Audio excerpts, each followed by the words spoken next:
Para a nossa meditação dessa oportunidade, eu convido os amados a abrirem suas Bíblias no Evangelho segundo Mateus, no capítulo 7. Nós faremos a leitura dos versículos 1, 2, 3, 4 e 5 somente. Mateus 7, de 1 a 5. Eu farei a leitura e peço que os irmãos se atentem por gentileza.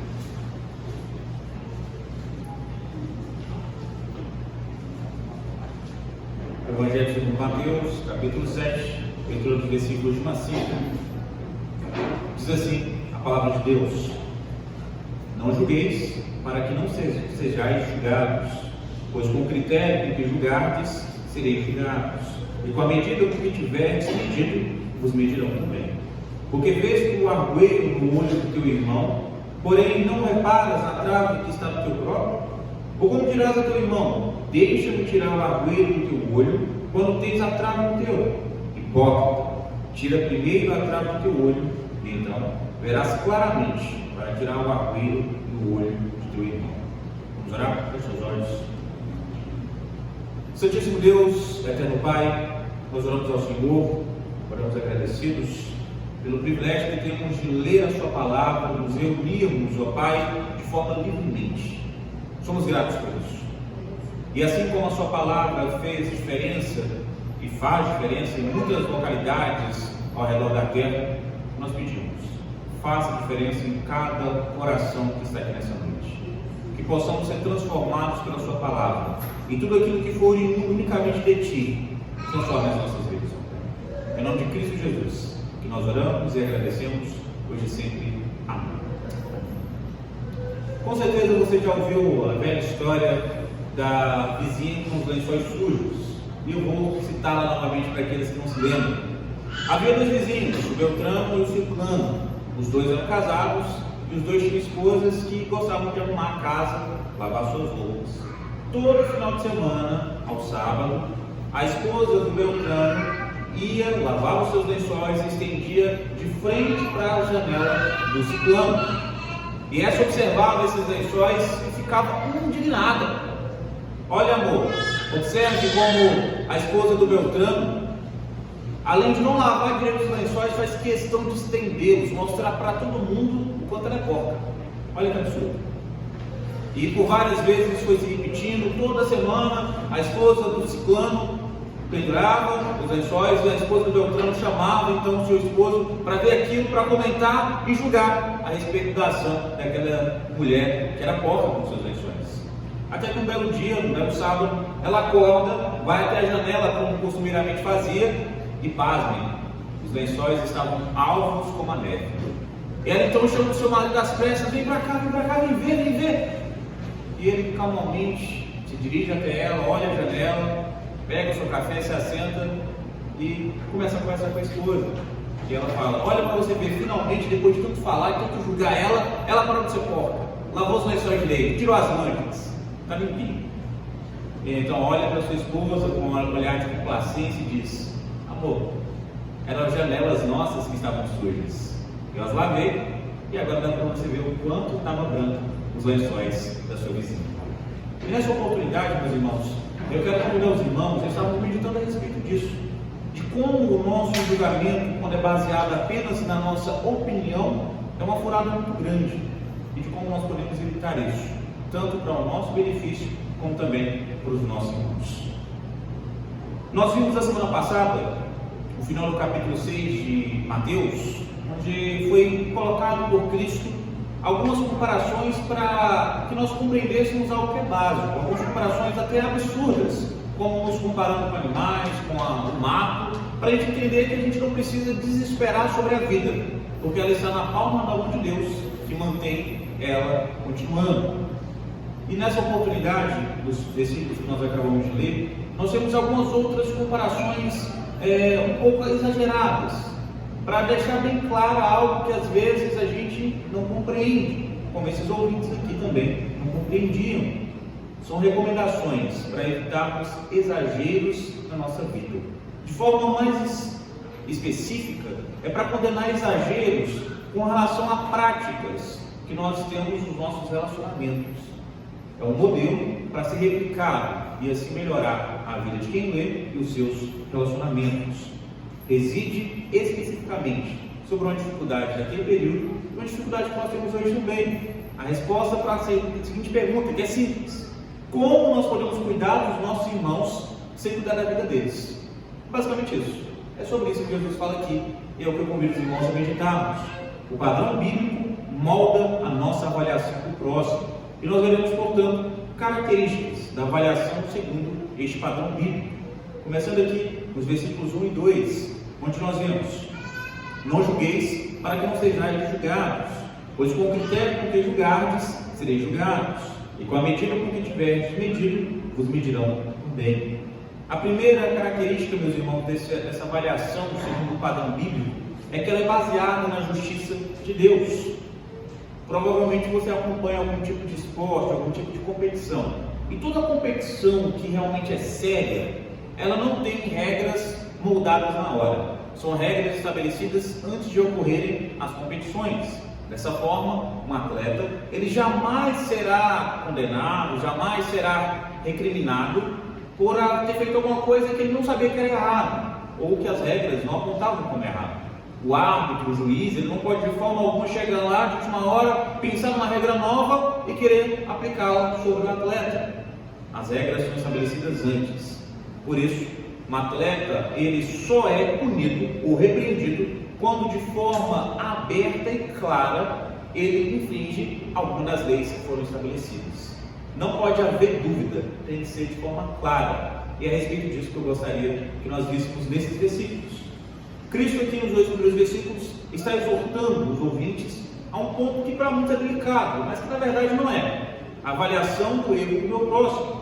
Para muitas pessoas, meus irmãos, é inadmissível nós corrigirmos alguém, chamarmos a atenção de alguém quando essa está errando. Se eu erro, o outro também tem o direito de errar. E nisso muitos pensam e começam a viver dessa forma, o que gera uma tremenda bagunça, porque normalmente ocorre o seguinte: aquele que tem influência, ele pode errar, porque ninguém vai ter coragem de recriminá-lo, ninguém vai ter coragem de chamar a sua atenção. Mas aquele que não tem influência, aquele que é menor dentro da comunidade, dentro do grupo, se ele cometeu um deslize um pequenino deslize, ele ficará o tempo todo angustiado, com medo de alguém aparecer para apontar o dedo e falar: ah, você errou. Quanto menos a sua influência, mais medo você tem de ser repreendido. Quanto maior a sua influência, menos medo você tem de ser repreendido. É por isso que isso não serve de base, porque senão vira uma bagunça muito grande. E é por isso que Cristo condena essa reprovação baseada na opinião pessoal. Não pode ser de forma nenhuma, meus irmãos, pelo que nós imaginamos ver, pelo que nós desejamos que seja feito, pelo que nós acreditamos que seja certo ou não. É necessário prudência para averiguarmos se realmente é como nós imaginamos, se não é fruto da nossa imaginação somente. Vai dizer que você nunca passou a vergonha tremenda de estar na rua e alguém que você nunca viu na vida te cumprimentar e você ficar na dúvida se cumprimenta ou não, mas quando ela está insistindo, você vai lá e cumprimenta também, e quando você menos espera, uma terceira pessoa sai das suas costas e vai em direção à pessoa que estava te cumprimentando. É uma vergonha muito grande. E para evitar isso, a gente tem que sempre dar uma olhadinha, ver se não tem ninguém do lado, para não passar esse tipo de vergonha. E é por isso, meus irmãos, que nós precisamos entender que no julgamento do erro do próximo, na avaliação do comportamento do próximo, não cabe a nossa opinião pessoal, somente o padrão bíblico de certo e errado, somente o padrão da palavra de Deus. A ordem apresentada, meus irmãos, não é apenas para proteger o nosso próximo, é para nos apresentar também uma proteção, como diz o versículo de número 2. Se o nosso critério é a opinião pessoal, o critério do outro vai ser também a opinião pessoal. E aí a gente vive numa terra sem lei, né? Porque sem regra, sem verdade absoluta, a gente pode sempre estar errado ou certo, dependendo de quem vê. Quando a gente para pensar dessa forma, meus irmãos, nós percebemos que nós precisamos muito estar atentos ao que vemos, mas precisamos conhecer a palavra para sabermos se o que vemos é certo ou é errado. É vermos com atenção, mas conhecermos a fundo a palavra de Deus. Por isso, entenda, a base não é a sua concepção pessoal, o que é certo ou errado, mas unicamente a palavra de Deus.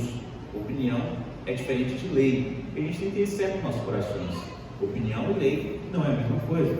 É por isso que a instrução que nós recebemos desses versículos é para avaliarmos com critério o que a pessoa está fazendo e olharmos o critério que nós estamos usando para avaliar isso, porque o que nós fazemos com o outro, nós receberemos também. É o mesmo princípio que nós vemos lá em João, no capítulo 7, no versículo de número 24, quando Jesus fala a respeito de se alguém ali que estava julgando o trabalho no sábado, não iria ter uma ovelha ali caída no precipício, e mesmo sendo sábado, não ia pular lá para poder estar buscando, para estar resgatando ela, se fosse possível, mesmo sendo sábado. Não é para julgar pela aparência, mas sim pela reta justiça, a justiça de Deus. E nós hoje, meus irmãos, precisamos muito disso, porque sem nós darmos motivos, os outros já nos julgam com arbitrariedade, antipatia e qualquer tipo de avaliação negativa, sem nós darmos motivos. Porque o coração do homem sem Cristo é caído e é voltado para esse tipo de coisa.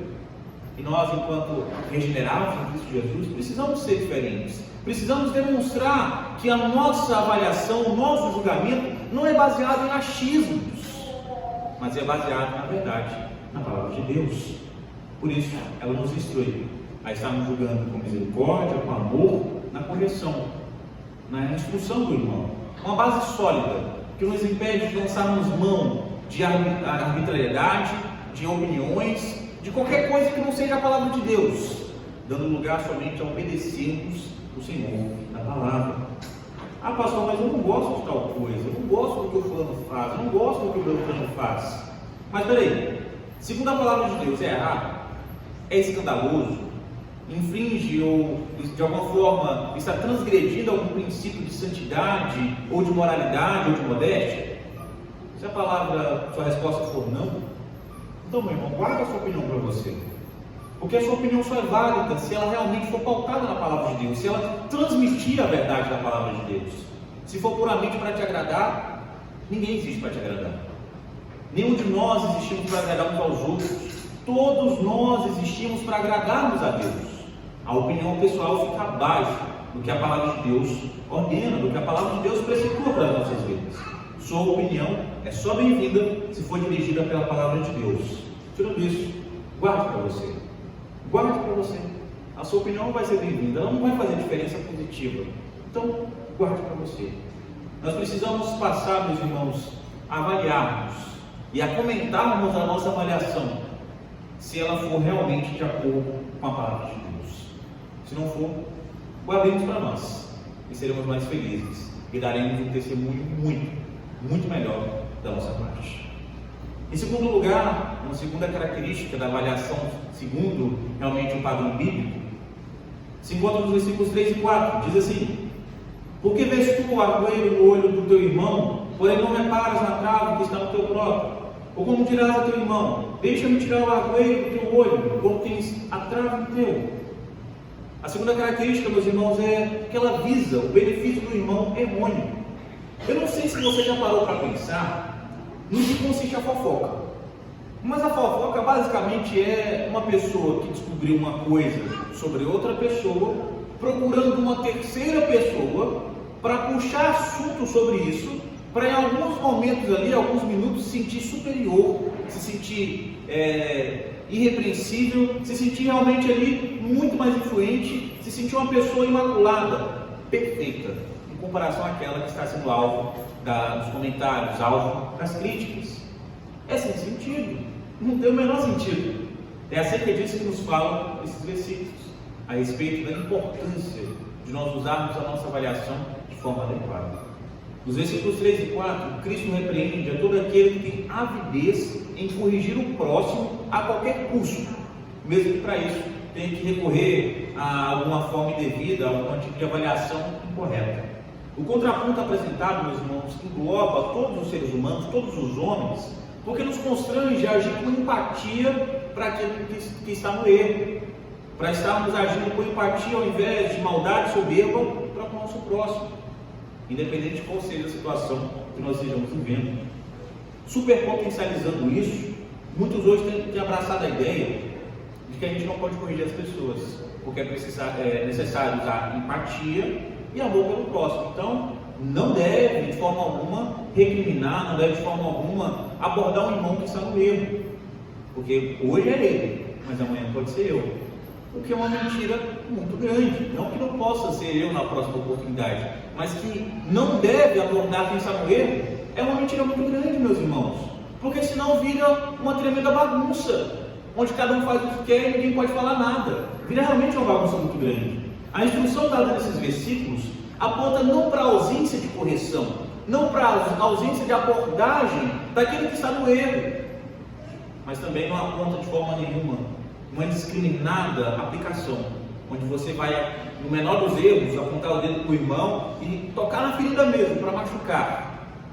Aqui Cristo está recriminando tanto aquele que erra indiscriminadamente e defende-se dizendo que ninguém pode julgar porque todo mundo erra, como também aquele que a qualquer momento tenta apontar o erro no irmão. O que nós vemos aqui é um apontamento para uma prática muito melhor, que é a correção visando a edificação do faltoso através da correção amorosa.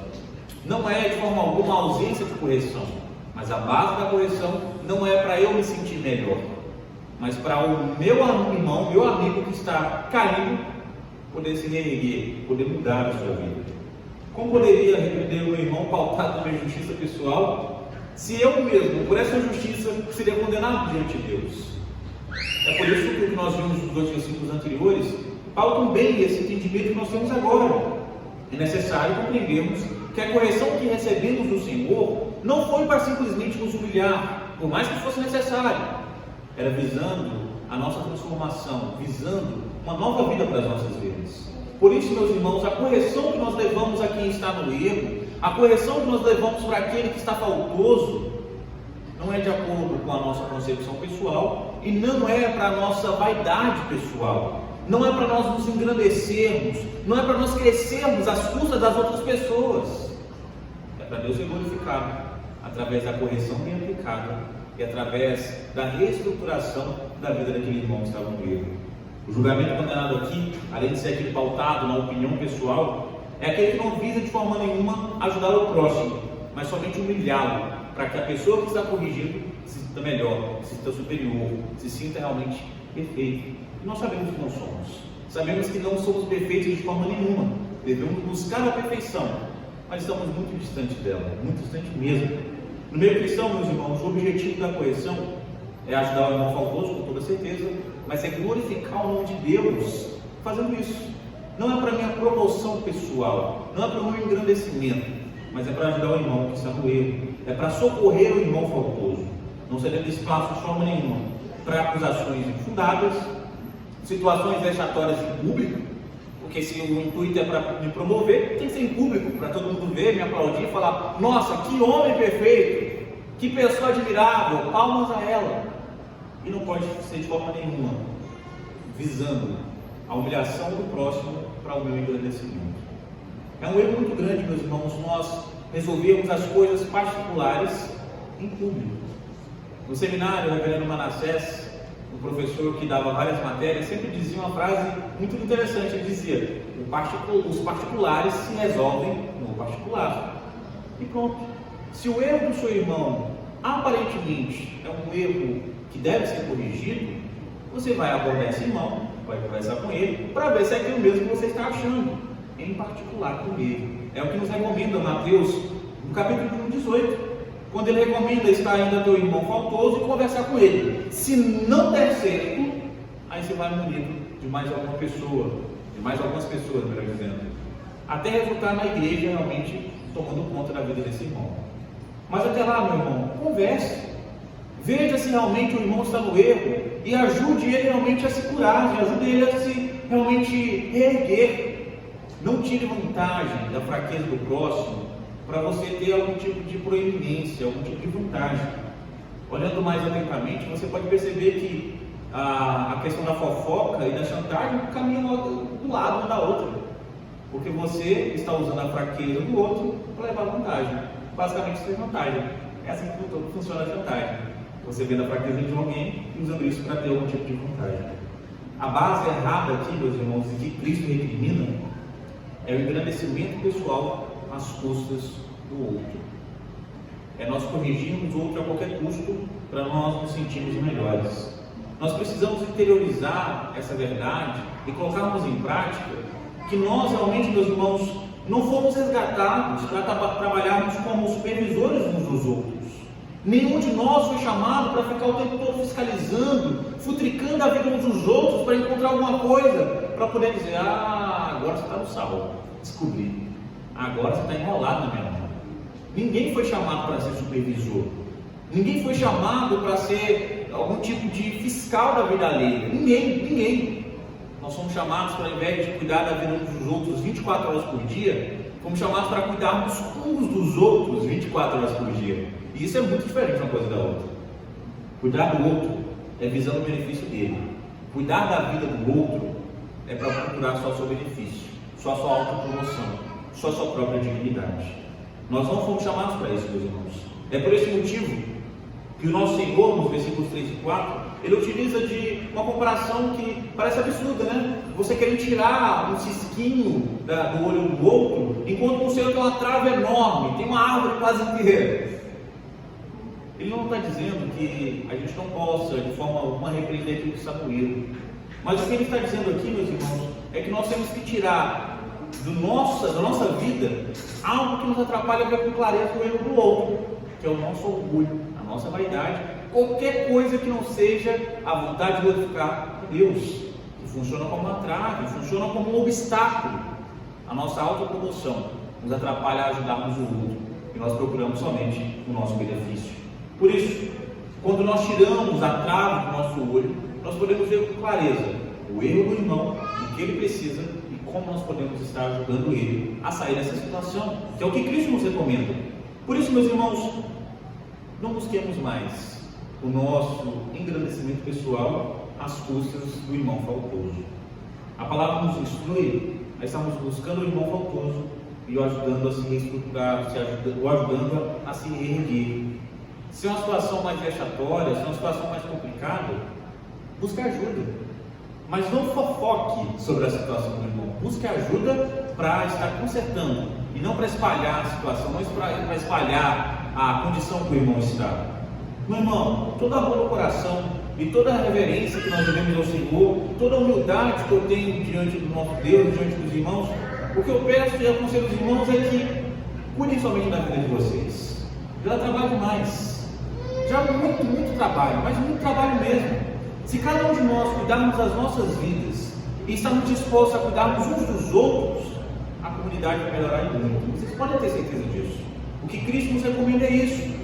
Nós estamos servindo de suporte uns para os outros, não de fiscais, não de pessoas que ficam esmiuçando a vida uns dos outros para encontrar algum tipo de erro, algum tipo de deslize. Não é permissão para o erro. Não é desculpa para você negligenciar a pessoa que está no erro de forma assumida, mas é também um conselho para você não gastar a força que deveria ser usada para ajudar o irmão para estar encontrando algum tipo de erro na vida de outras pessoas. Nos concentremos em cuidar das nossas próprias vidas, das nossas mazelas, das nossas fraquezas, e estarmos sempre disponíveis a estar ajudando o irmão que precisa da nossa ajuda, que precisa da nossa mão, que precisa do nosso ombro amigo. As suas ações, as ações de cada um de nós, devem estar completamente visando a glória de Deus e a recuperação do irmão faltoso.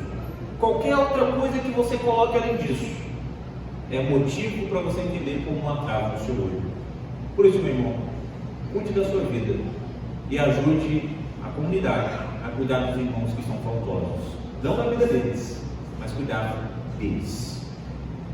Em último lugar, mais ou menos importante, a última característica que nós podemos perceber no nosso texto, a respeito da avaliação segundo o padrão bíblico, se encontra no versículo de número 5, que diz: hipócrita, tira primeiro a trave do teu olho, e então verás claramente para tirar o agulho do olho de teu irmão. A terceira característica, meus irmãos, é que resulta no nosso amadurecimento. Eu não sei se os irmãos perceberam, mas a Olivia, ela não está mais arrastando não. Ela já chegou num ponto que ela está engatinhando e está numa velocidade absurda. A gente em casa está começando a chamar ela até de Relâmpago Marquinhos, porque ela está correndo muito. E nessa preocupação de não deixar ela quebrar as coisas de casa, nem quebrar as coisas nela, a gente está gastando umas calorias boas dentro em casa. A gente está no meio ali cuidar dela, cuidar da casa, e a gente ganha ali uma possibilidade de perder muitas calorias, e a gente é beneficiado pelo cuidado que a gente tem pelo Olívia. E é exatamente isso que nós vimos neste versículo, meus irmãos. É interessante nós observarmos que Cristo começa esse versículo de número 5 dirigindo-se a todos aqueles que estavam fazendo o que nós acabamos de ver que era errado, o chamando de hipócritas, que é uma palavra que é utilizada em todo o capítulo de número 6, várias vezes, para designar as pessoas que estavam fazendo o que era errado de forma aberta e ao mesmo tempo tentando corrigir alguém que estava num deslize, estava num erro, estava deixando alguma coisa ali que era às vezes muito difícil de entender e ela não conseguia, e as pessoas ficavam julgando. Basicamente, era uma pessoa que fazia algo grotesco errado e não se importava, e aquele que fazia uma coisa simplesinha era julgado. Cristo faz a mesma comparação em outra passagem, quando ele vai dizer que os fariseus, que eram hipócritas, eles coavam o mosquito, e nas suas vidas pessoais deixavam passar o camelo. Ou seja, o erro do outro, por menor que seja, era condenável. Agora, na minha vida, o meu erro, por maior que seja, passo o pano, finjo que não está acontecendo, ignoro. E é exatamente esse o ponto, meus irmãos, que nós precisamos nos atentar para nós entendermos. Quando Cristo chama esses irmãos de hipócritas, quando ele os taxa de hipócritas, é mais ou menos alguém chegando para você, pegando os seus dois ombros, o agitando e perguntando: meu irmão, o que você está fazendo? O que você está pensando na sua vida? A situação não é como você pensa, você dá essa brasileira toda que você está achando, não. Calma aí, vamos parar para refletir um pouquinho. Você não é tão perfeito quanto você pensa, e você não é juiz sobre o outro a ponto de poder ignorar suas próprias faltas naquele momento que você está julgando o outro.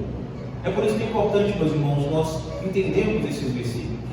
Em outras passagens, como nós vimos, Cristo faz a mesma comparação. O que nós temos que entender aqui é que a aplicação repetida da comparação da trave e do cisco, segundo o Dr. Kistemacher, é exatamente para evidenciar que aquele que está com o cisco no olho sabe que tem alguma coisa incomodando, mas não dá para saber o que é, porque o órgão responsável por ver é o que está sendo afetado. E aquele que está com a trave no olho tem condições de ver, mas ele está ignorando. Ele sabe que tem alguma coisa obstruindo, é uma coisa grande, né? Uma coisa muito grande. E ele faz de propósito, ele ignora de propósito. Um corpo estranho no organismo sendo ignorado de propósito. O que vive no pecado, meu irmão, não pode de forma nenhuma se levantar para corrigir a vida do outro. E note que tem uma diferença muito importante, eu quero que você entenda isso nessa noite, entre viver no pecado e ser pecador. O que vive no pecado é aquele que não se arrepende das suas ações e vai cometendo um pecado atrás do outro de forma indiscriminada, sem qualquer peso no coração. O que vive no pecado e se arrepende é aquele que foi alcançado e transformado por Cristo Jesus. Você não precisa ter isenção de pecado na sua vida para poder repreender alguém que está no erro. Não é isso que o versículo fala.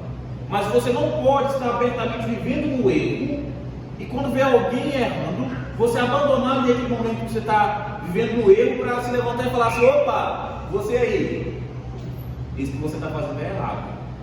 Quem não sabe discernir entre esquerda e direita não pode dar instrução, não pode nortear ninguém.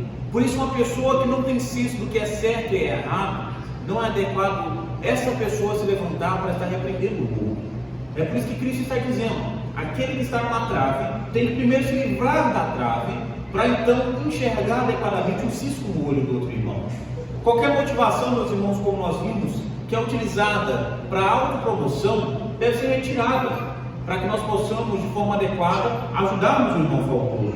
Por isso, o que não consegue discernir entre o certo e o errado não está autorizado a estar recriminando alguém que está no erro. É por isso que quando nós somos tratados pelo Senhor, nós podemos ver com maior clareza as nossas próprias faltas e podemos ver aqueles irmãos que precisam de ajuda para estarem melhorando, para estarem se consertando, sem que nós cuidemos da vida deles, apenas cuidando deles. A verdade é que por estarmos constantemente na luz, em contato com a palavra de Deus, o Senhor da palavra, por onde nós passamos, a luz resplandece. E nós não precisamos expulsar a vida dos outros para perceber que essas pessoas precisam de ajuda, por causa da luz que nós portamos, e não é nossa, mas do Senhor. essas pessoas percebem que podem ser ajudadas. Mas se elas sabem que na primeira oportunidade nós vamos contar para os outros o que eles fazem de errado, o que eles deixaram a desejar, pode ter certeza que não vamos procurar nunca. É por isso que o amadurecimento que nós recebemos da parte do Senhor, para ser utilizado nessa avaliação segundo o padrão dele, não é um aumento de senso crítico puramente, meus irmãos, porque senão nós seríamos os maiores críticos da face da terra. O amadurecimento que nós recebemos é para dosarmos a crítica, dosarmos a repreensão na dureza e no amor, para que a nossa tratativa com o irmão seja para benefício dele e não para engrandecimento pessoal somente. Para nós deixarmos de ser hipócritas, como Cristo aqui condena, nós precisamos constantemente examinarmos as nossas vidas, nos arrependermos dos nossos pecados, para aí sim podermos, mesmo cometendo pecados ainda, porque nós não somos perfeitos, ajudarmos o outro a estar melhorando na sua vida também. Mais uma vez, não é permissão para usar isso como desculpa do seu erro, mas não é permissão também para usar isso aqui como permissão para você acusar os outros em seus erros. Nós precisamos, meus irmãos, entender que é falta de maturidade na fé viver procurando motivos para reclinarmos os irmãos. E da mesma forma, é uma demonstração muito grande de maturidade na fé nós estarmos buscando o faltoso para perguntar: meu irmão, é dessa forma mesmo? É isso que eu estou vendo mesmo? É assim, assado? É demonstração de maturidade cristã. Nós estamos levando o faltoso a estar melhorando. É por isso que na igreja, meus irmãos, o conselho não aceita qualquer tipo de denúncia sem documentação, sem algum tipo de assinatura, porque isso não é fofoca. E a gente não trabalha com fofoca. Nós trabalhamos com a ideia de estarmos ajudando o irmão, assim como nós somos ajudados. Por isso, entenda, nós precisamos urgentemente estarmos buscando a sabedoria, a força que recebemos do Senhor, para abandonarmos a hipocrisia, para abandonarmos o senso de que nós somos melhores do que aqueles que estão no erro. Se não fosse a graça de Cristo, nós estaríamos ali também, meus irmãos.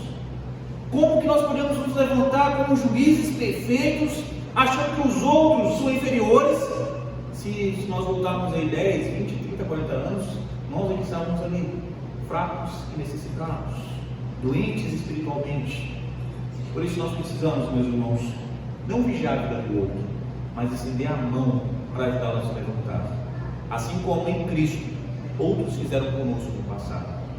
Não é nos acharmos perfeitos, não é nos acharmos dignos, mas amadurecermos para reconhecermos que precisamos e muito melhorar, crescer, amadurecer. Nada, mas nada do que é dado por Cristo à igreja é para uma pessoa só, é para a comunidade, é para a igreja. Por isso entenda, toda a maturidade, todo o crescimento que Deus tem te dado é para ser usado para o benefício dos outros, para seu benefício, mas também dos outros, dos seus irmãos. Nós precisamos, meus irmãos, abaixar nossa bola, abaixar nossa crista, como nós dizemos em Minas Gerais, para entendermos que a gente não é tão perfeito, não é tão reto como nós pensamos. Tanto para estarmos achando que somos melhores do que aquilo que está corrigindo, como também para acharmos que ninguém pode nos corrigir, porque ninguém é perfeito. Nós temos que entender que em Cristo nós somos um corpo, nós somos um time, somos uma família.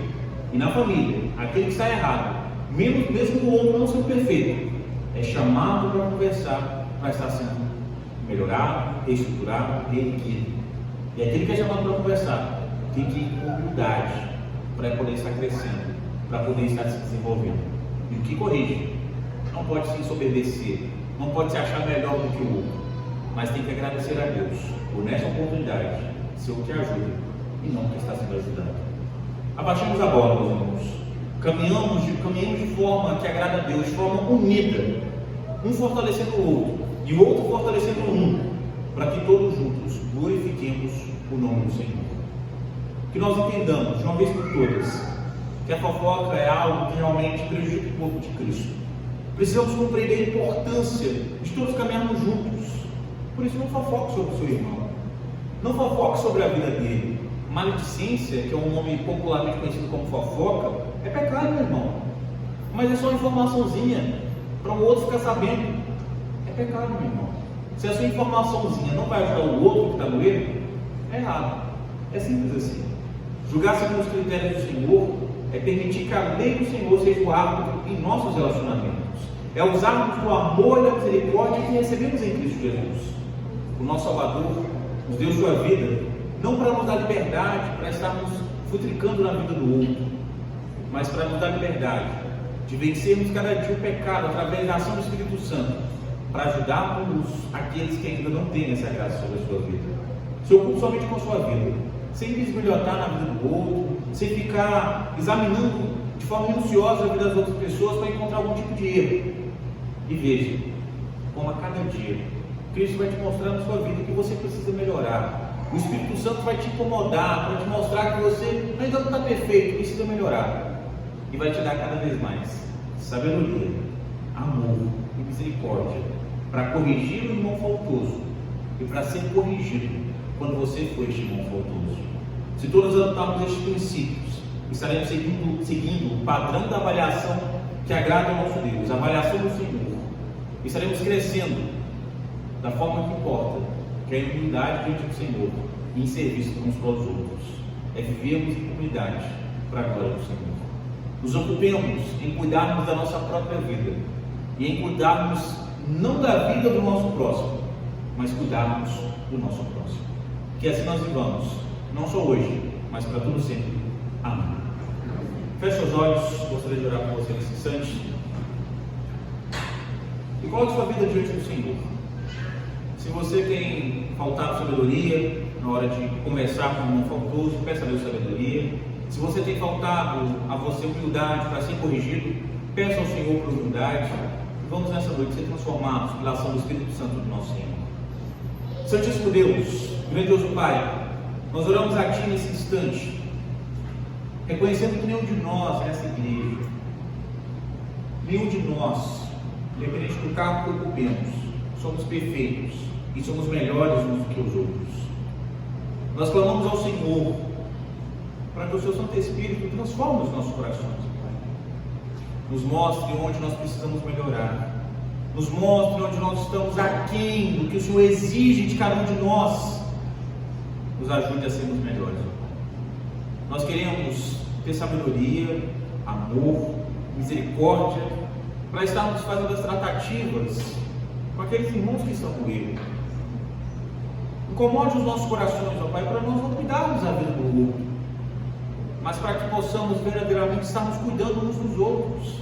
Aquele irmão que está precisando de ajuda, incomode os nossos corações com relação a eles, para que possamos estender a mão, para que possamos cuidar deles, ó Pai. Use-nos para ajudar os Seus filhos que precisam melhorar, e use os Seus filhos para nos ajudar, ó Pai, quando nós precisarmos melhorar. Ó Pai Celeste, nós clamamos, nos dê humildade, nos convença mais uma vez que nós não somos perfeitos e que nós precisamos abaixar muito a nossa bola para sermos tratados pelo Senhor. Continue, ó Pai, fortalecendo o nosso espírito para cada vez mais sermos semelhantes a Cristo Jesus, cada vez mais semelhantes com o Seu Filho, que era bom, que era humilde, que era manso, e que sempre procurava, ó Pai, a glória do Seu nome em todas as circunstâncias. Que nos lembremos que o sacrifício deste homem por nós, o sacrifício do Seu Filho, foi custoso, foi realmente muito custoso, e que nós entendamos que o Seu sangue que foi derramado sobre nós foi para nos capacitarmos, vivermos uma novidade de vida. É o que nós clamamos ao Senhor, ó Pai. Nos dê essa novidade de vida, que nós possamos viver para o Senhor e unicamente para o Senhor. Que o Seu nome seja glorificado na correção do faltoso e na humildade de sermos corrigidos, ó Pai, e também na humildade de usarmos os Seus critérios na correção do faltoso. E assim nós pedimos, no nome de Cristo Jesus, hoje e sempre. Amém. Amém, meus irmãos. Que assim nós vivamos, hoje e sempre. Amém.